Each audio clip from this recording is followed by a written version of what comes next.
Happy Valentine's Day, everyone. This isn't usually my holiday to talk on, but if there is one thing that I can attest to when it comes to romance, it's movies. And so joining me today to talk all about romantic comedies is my friend, the limitless Lisette Perez.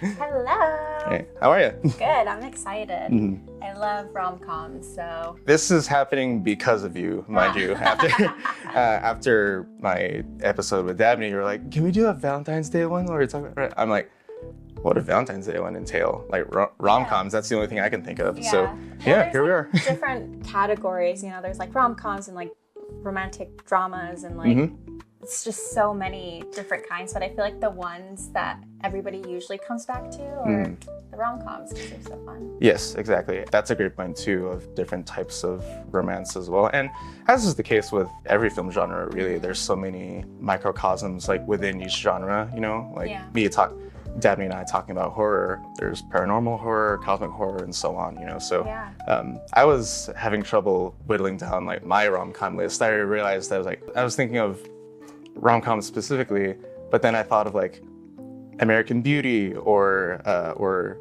In the Mood for Love, where these movies are much more drama heavy.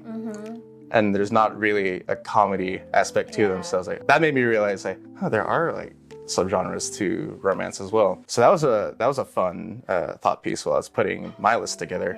I have a question for you though. Why do you love rom-coms so much? Honestly, I think what it is like, I feel like they're realistically unrealistic, if that makes sense. Like, No, yeah, I feel absolutely. like anybody can experience them, but they're so like far-fetched and kind of cringe. Yes. Yeah. That like you kind of escape.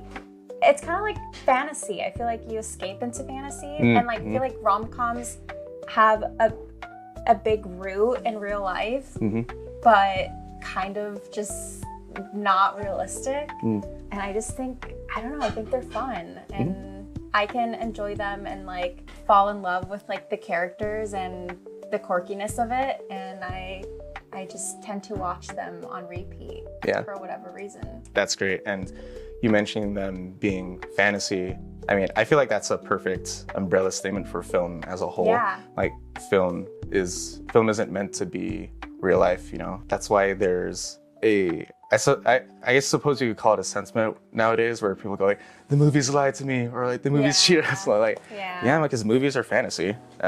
Like they're exactly. Yeah. We went to film school together.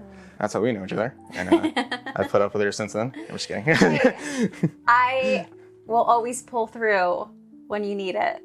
I appreciate it, thank you. And so will I. Just going to get into it with our favorite 4 rom-coms each. Since you pitched this whole idea, I'm going to let you go first. So we'll go back and forth. First one, what's your first favorite rom-com? It doesn't have to be in order, by the way. I don't really have an order. Gosh, there's so many to pick from. I think one of the first ones that came to mind was Clueless, because it's such a classic. And I feel like I've seen it so many times, and every single time I feel like I'm watching it again for the first time, and I don't know what it is about it. I think it's also the nostalgia of it. I feel like Clueless is up there, and I love the characters. I don't know, I just think it's a good one. And the fashion, I love the fashion, and I feel like it's such a girl movie. That late 90s like Y2K era like influence on cinema at the time was absolutely unbeatable. I haven't seen Clueless in its entirety. I've seen a good chunk of it. I know Paul Rudd's great. It's honestly, if you think about it now, the concept of it, I actually think it might be based off of is it Shakespeare play? No, I think every romantic comedy is based off a Shakespeare play. I don't know if you've seen Emma. I haven't, no. Yeah, I think it's like a adaptation of that. But I feel like the concept of it is a little bit questionable now, because I don't know if you know, but like she basically falls in love with her stepbrother, which is, and he's so much older than her. Right. Which is like kind of weird when you think about it. You're bringing that up. There is, just thinking of a lot of these older romance stories, rom-com or not, there is usually like a questionable age gap or a familial tie, whether it's intended or not. I know, it's a little weird. And I didn't really think about it when I first watched it. I just thought it was like cute. And I guess the the relationship is kind of like technically like enemy to lovers. So like it has that kind of banter between the two characters, and I love that. But it is weird because like she is significantly younger than him, I feel like. And she's in high school. He's definitely not in high school. And yeah, that's your stepbrother. I'm like, that's kind of weird. And it's okay, they're stepbrothers. No, I know, it's will turn up, you know, and I to that. But yeah, it's weird if you really think about it. But I do think that they do a good job at making it not weird. So I think that's probably why I didn't really notice it at first. And it's obviously once you start analyzing things, you're like, okay. But I love it. It doesn't really I guess it does kind of bother me, but not like that. Yeah. It's got some great actors in it, I feel like. Oh my gosh, I'm forgetting her name. Oh, Brittany Murphy. Brittany Murphy. I think that's one of her first movies. And she's so cute in it. She's great. And you could tell she was going to become an incredible actress. And she did. Unfortunately, she, didn't make it past, I think, her 30s. Or she probably wasn't even 30. I can't recall, but I think she was 27 when she passed. She's really young. Yeah. It's so iconic. Like, that's one of her, I feel like, her top roles. Hey, James Bond. In America, we drive on the right side of the road. I am. You try driving in platforms. Look, I gotta get back to school. Wanna practice parking? What's the point? Everywhere you go has valet. All right, well, on the topic of 2000s era cinema and Brittany Murphy, one of my favorite rom-coms is Uptown Girls. Yes. You were thinking that? Okay, great, yes. Yeah, I really love Uptown Girls. But I rewatched it not too long ago. First of all, the reason why I saw it in the first place is because my middle sister put it on one night, and I just remember looking at Brittany Murphy's character, like, she seems so cool, So yeah, I share that sentiment of being allured by Brittany Murphy, and it's weird to say because I was barely conscious at the time when I saw that, but I do miss her, and I wish she could have kept going. Also, the little girl was Dakota Fanning, which is crazy. She just had that acting ability like that early, which is nuts. The chemistry between them was great. I love their parallel stories of their dads, Yeah. Brittany's character's personality is really an amalgam for the story itself, where beneath the film's comedic overtones, there's a lot of themes of needing to grow up and move on and let go of past trauma. I think it's so multi-layered. It's a fun time capsule as well of the early 2000s. I think it's an incredibly sweet movie. And it's funny because you don't often think of friendship movies being too much of a rom-com. It's a pretty good example of love could be anything. The scene in the bathroom where they're bathing the pig, it's got to be one of my favorite little screen grabs. Yeah. So cute. Yeah, so many parallels in the movie too. They're both parallels of each other. Yeah. Brady's character doesn't want to grow up, and Dakota's character wants to be older. There's so much going on there that I definitely can appreciate now, being older versus when I was 8 and watching it for the first time. Yeah. But it is a little bit of a more sad movie when you're really thinking about it. Just because of if I remember correctly, I think Dakota's character, her parents aren't around, and she's kind of forced to grow up, and Brittany, her character, she's kind of immature, so I feel like it really hits hard when you're seeing them argue about it. But I think it's pretty funny. There are some really good there's comedic moments. There's so much comedy in the movie also, which is why you really have to think about what the themes of the movie are, beneath all of that comedy. Yeah. You're working for me. Oh, is that so? Uh-huh. News flash, Mussolini. I quit! Swinging door. Second pick for you now. Oh gosh. I think I'll go with 13 Going on 30. Also classic. Early 2000s, I think 2004. I think I really love that movie because of the friendship, being friends and then becoming more than friends. I feel like a solid relationship really starts at friendship. And I think I have a soft spot for it because that's my love story. So I feel like when I see like a friendship to lovers kind of story and relationship, I'm like I can see myself in that. I'm like, yeah, I feel like I experienced it in that same way too. And there's been, you know, like I think recently rom-coms haven't been that great. What is it called? People We Meet on Vacation just came out. And same thing, soft spot in my heart because it is friends that end up together.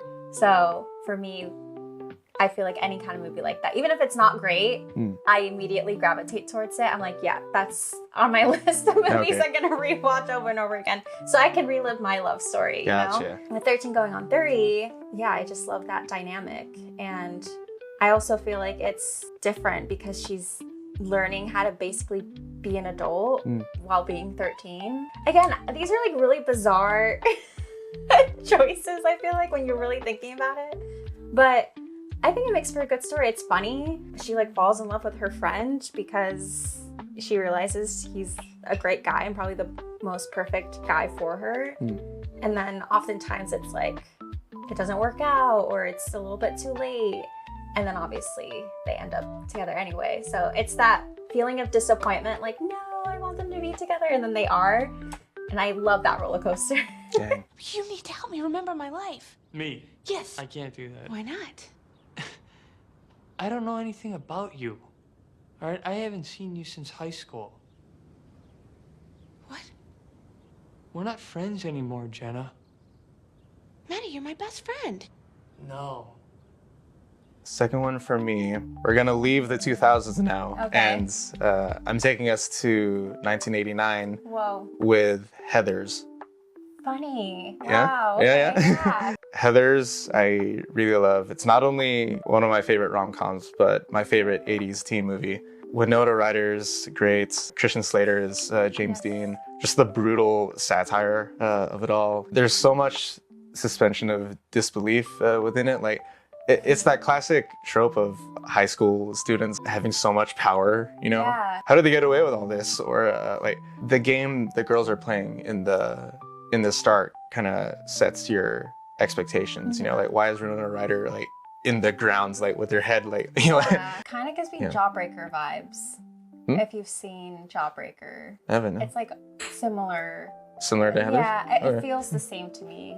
Heathers is every 2013, 14, like Tumblr girls, like dream relationship movie. Met the like edgy bad boy in high school, and like after school, like we go to like record stores and like smoke in the parking lot or something. Yeah. It's very hipster.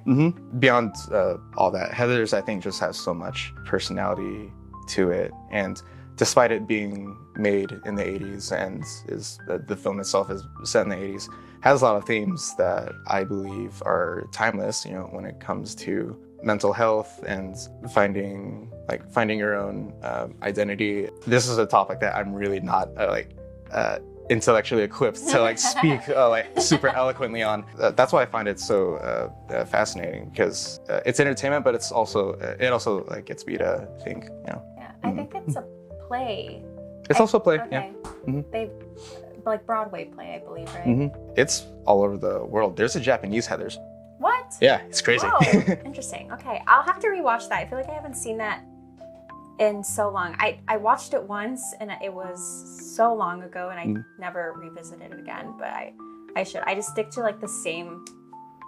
You know, once I'm obsessed with one movie, I'm like, yeah, I'll rewatch that. That's all. Forever. Yeah. So Yeah. for sure. You did too. I did not. Did too. I did not. Did too. I did not. Did too. Did not. Did too. Did not. Did not. Did not. Sir, Shut up. I did not want them to. Oh, come on, you Mary did. You're had just a not. little lamb. Third pick for you. I know for a fact this is a Shakespeare adaptation, and it's She's the Man with Amanda Bynes. Okay. Yeah. Okay, sure. I think that movie's hilarious. Yeah. I have a soft spot for Amanda Bynes movies, and it's from growing up watching Nickelodeon and The Amanda Show, and so anything with her in it, especially during her prime years, is just gold.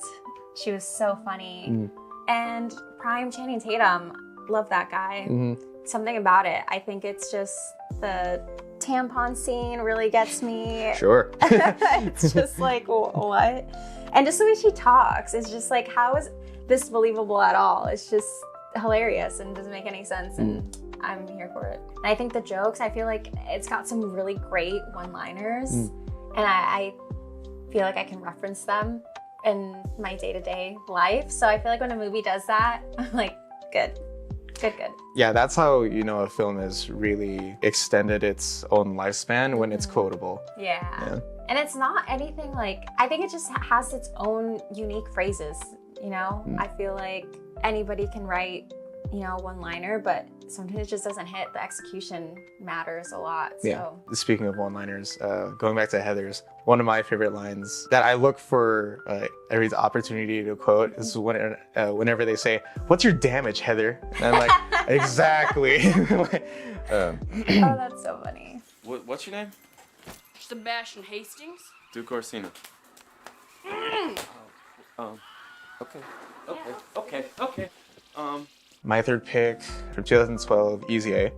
Oh, yes. Yeah. I feel like I saw it in theaters, but I do recall like that being one of, if not the first, like teen movies that I ever saw. I feel like that made a real impact on me when I saw it because that was my first glimpse into American like teenage life. Yeah. You know, Yeah. like it's like it's parties and like getting girlfriends and whatnot. And then I went into high school and it wasn't like that at all. But It's never like that. It's never like that. No, it's not. For some reason, Easy A has always stuck with me. Like that, I believe that was Emma Stone's like breakout role. And Penn Badgley's in that, in Easy A. Who?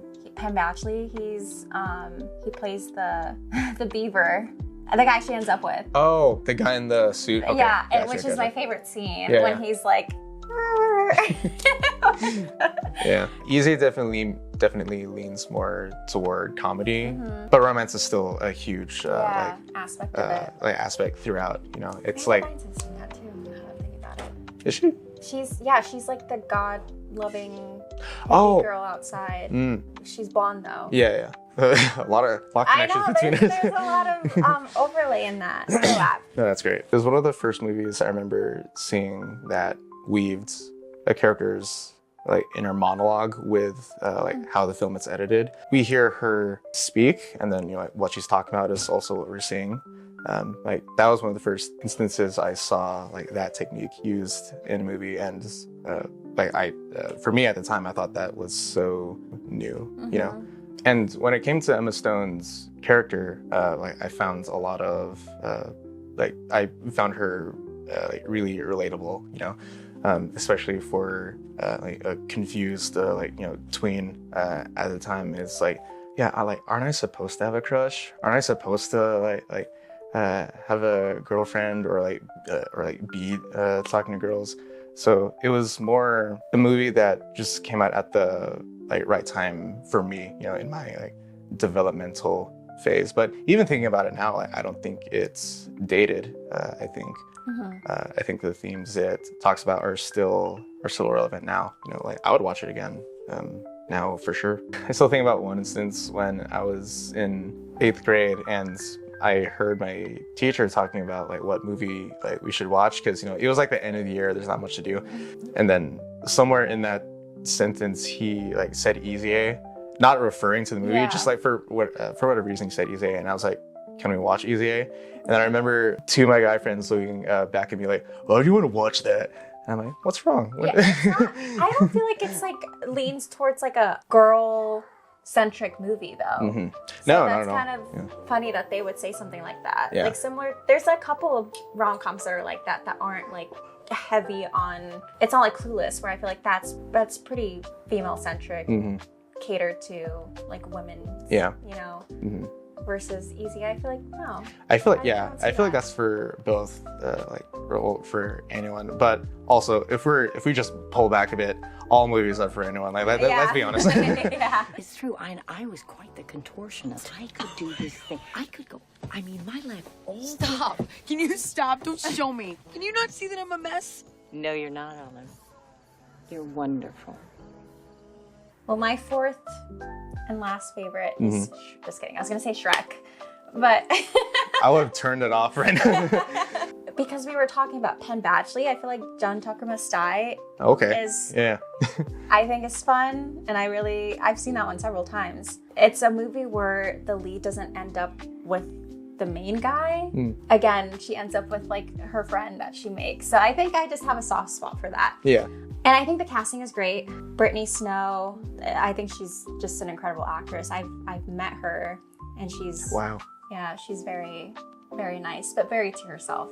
I think it's a funny movie. I haven't seen it. It's great. Not entirely, but is it like a will they, won't they? No. Or... So the premise of the movie is essentially you have your main character who is not anti-men, but like her mom dates around quite a bit and she doesn't like that. And I think she moves around a lot. I can't recall. But anyway, she's in high school, which is crazy because when I was younger, for whatever reason, I thought they were in college.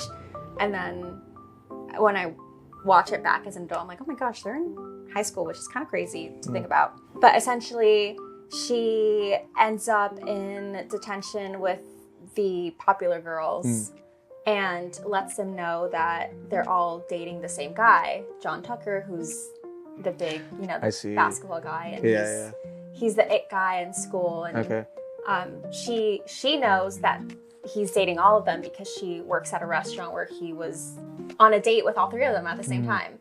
So essentially I know. How do you do that? How do you get away with it? So they just convince her to date him so that they can plan a revenge, on him. Nice. And she follows through with it, and like they kind of do some crazy stuff to him, and she sort of, starts to feel like bad for him, and like they're going too far, and I can't remember if she develops feelings for him, but I know that his brother in the movie, played by Penn Badgley, is her friend, and he's kind of more like a loner type guy. John Tucker, he kind of like, he doesn't really get his comeuppance technically, but I do appreciate that there is like some character growth in him. Like he starts off as the asshole and kind of like is more open about the fact that he's a cheater and is dating multiple people at the same time. And then they obviously learn their lessons of like, you shouldn't be doing stuff like that. And she does end up with a guy. It's just not the guy. Definitely a rom-com, but it's more of like a revenge story that ends up in a nice little bow love story. I love that all of your picks are within the same like decade. Yeah. And I was thinking about this even like long before us talking about this now. The early 2000s were, for whatever reason, a great breeding grounds for movies like this. Yeah. Be them rom-coms or LGBT like comedies or LGBT focused. I don't know why. The 2000s and late 90s were just great for that. I love how consistent your four picks are so far. I was thinking like John Hughes movies are just naturally like incredible movies, like 16 Candles and Breakfast Club and like that, that era.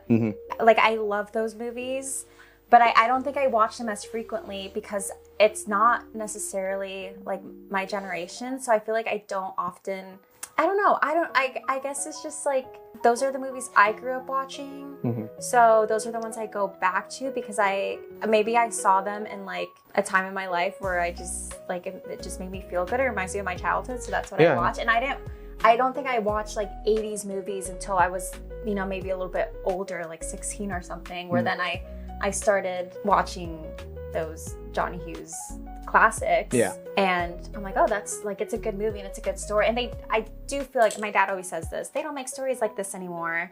And I feel like I'm starting to say that now. And we are starting to say that now. The same way 80s nostalgia was heavily romanticized in the 2010s, Y2K is being romanticized now. Yeah. Someone said a High School Musical is to us as Grease. I think that Grease is to that makes sense. Parents. Yeah, that makes sense. With like that time. And I'm like, oh my gosh, like I think about High School Musical, which I love High School Musical.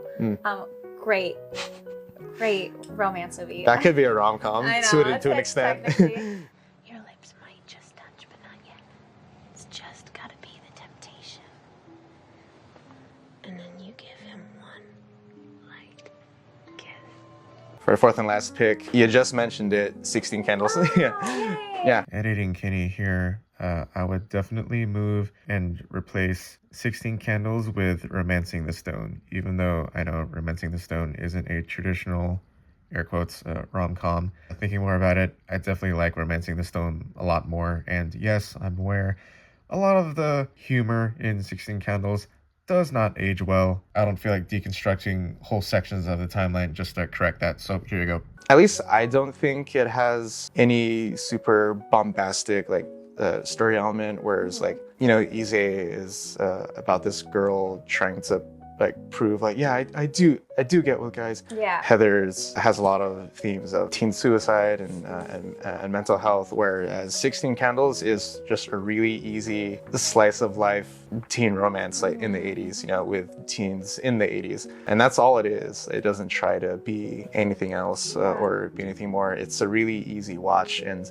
I felt more like I was reading a diary from four people's perspectives, of just this really intimate time in these people's lives when they were teenagers. And again, that's me putting more context to it than it needs to. It's that feeling of nostalgic over time that you obviously didn't exist in even. Yeah. The feeling is there of watching this to remember a simpler time, regardless of the time period. High school is generally an easier time for us, we don't have to worry about work the next day or bills and taxes and whatnot. It's just school and whoever your crush is at the time, it's so simple. Yeah, it's so simple, and that's why I love 16 Candles. Yeah, it's a very straightforward storyline. Mm-hmm. There are some questionable things in that, which I think most 80s movies have some questionable of course. things in it, but I think the queen of romance is Molly, and she did such a good job in all of those movies. Mm-hmm. And I just honestly, when I think of 16 Candles, I do think of the scene with the candles on the table. That to me is such a great shot, and it's just so cute, and it's very, it feels cozy. Mm-hmm. So I agree. I think that's a great one. Yeah. And I have seen it a handful of times. Mm-hmm. It's funny because a lot of these movies are they fall under different categories, but they're all under that romance, Yeah, for sure. Again, even if usually these characters are too young to be depicted in that way. I mean, that just goes to show that we all experience love and romance at different points in our lives, and it takes so many forms. It's never just marriage and intimacy and all. It's like when people say, and this is gonna ruffle some feathers, when people say Die Hard is a Christmas movie. It's not, but go on. I disagree, but it's subjective, right? Uh-huh. So I feel like some people may consider certain movies rom-coms, some people may consider them just dramas or, but I feel like they all kind of overlap a little bit in their genre and whatever category that they're in. I mean, there's romance in it, and it's funny. Yeah. You can eat your carrots when you get home. That's it? You don't have anything else to say to me today? What would you like me to say, Sam? Come on now, honey. You're gonna miss the bus. Have a good day. I can't believe this. They fucking forgot my birthday. Gosh, I have so many movies that I love this one. Here, let's do honorable mentions now. Okay. Yeah, so we don't have to, it's super in detail. So I'll give mine. This one came out just last year. It's directed by Celine Song, who also did Past Lives. Her movie Materialists with Pedro Pascal. Yeah, I didn't watch that. I actually heard a lot of mixed reviews on that. Yeah, I mean, understandable, but for me, I appreciate it for what it is. I think it's one of those where it's meant to be a really easy watch. You can assign deeper meaning to it if you'd like, but I think it's best when you take it at face value. It also has Chris Evans, and he has I love Chris Evans. he has a really sappy monologue towards the beginning that I'm just yeah. Say more. Keep talking. Yeah. Second honorable mention, The Princess Bride. Oh, I honestly, I saw that one recently last year for the first time. Mm-hmm. I didn't love it, and it's mostly because I feel like I kind of missed that boat where like people watched it when they were really young, and it like really it became a nostalgic movie for them. Like it really captivates you as a child. Yeah. But when you see it when you're older, like, Yeah, I was like, oh, it's a decent movie. Like I didn't love or hate it, but I feel like if I had watched it as a kid, I would have like really become obsessed with it. For me, I first saw it when I was at least 11 or so, you know, if not younger. But yeah, even at that time, I still thought it was really cool. You know, it was like, it's a party of adventures, and it's a very like classically whimsical story. You know, like the hero gets the princess, and he has his like best friend sidekicks. The famous my name is Inigo Montoya. Like it's just timeless. You know, like it's like the stuff legends are made of. I think this one's really underrated. It's written and directed by Robert Zemeckis, who also wrote Forrest Gump and Back to the Future. This guy, as far as film goes, is one of the gods. But this one's called Romancing the Stone. It's about a romance novelist who ends up on a journey having to save her sister from a cartel in, I think, South America. So basically she ends up living one of her books.